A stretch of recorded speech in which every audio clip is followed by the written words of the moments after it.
Unexpected Journey of Jazz Banjo is what I call a performance lecture. I tell the surprisingly turbulent story of the banjo and highlight some of its historic stars, supported by videos and archival images, and of course also we perform live music. It became immediately apparent to me that banjo players and most players of this early jazz music that I was learning were male. The singers, always called girl singers, were female. And unlike the photos of musicians that I saw in jazz history books, almost everyone involved in this music was white. The degree to which the banjo story reflects our country's social history is, well, it's pretty fascinating. The banjo came from Africa, arriving in this country through Africans captured and brought here as slaves.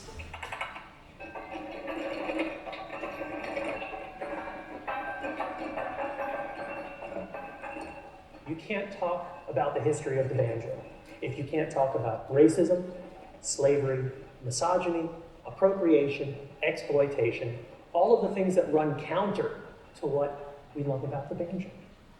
The minstrel stage was like going to the movies today. I mean, it was the most popular form of entertainment from roughly 1830 until the end of the century than any other entertainment. The banjo gave solace and diversion to foot soldiers, civilians, and generals. Lincoln's bodyguard played banjo to lift the president's spirits.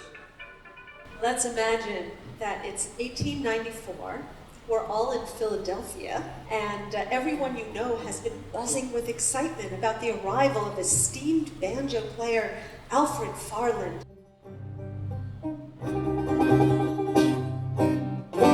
When I became a jazz musician, I rarely ever saw other women instrumentalists. And on top of that, I couldn't understand why my instrument, the original fretted instrument of jazz, wasn't even included in jazz books or programs, and it was, well, generally maligned. Learning about its history helped give me some context to what I experienced as a player. Maybe you can imagine my surprise when I learned that in the 19th century it was once widely played by women. My mother was a lady. Lotta Crabtree. Oh, I love Lotta Crabtree.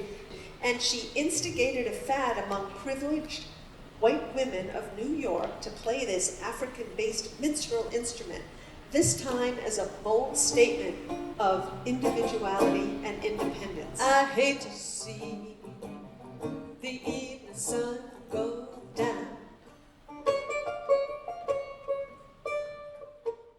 These Ivy League young men were expected to take on adult responsibilities and leave the banjo behind. As Mark Twain said, a gentleman is someone who knows how to play the banjo, but doesn't. They can play that crazy thing again. I want to do that lacy swing again. Hi-ho, doing the new lowdown. This program tells a truly American story that was all but forgotten. There's a lot for us to learn from it.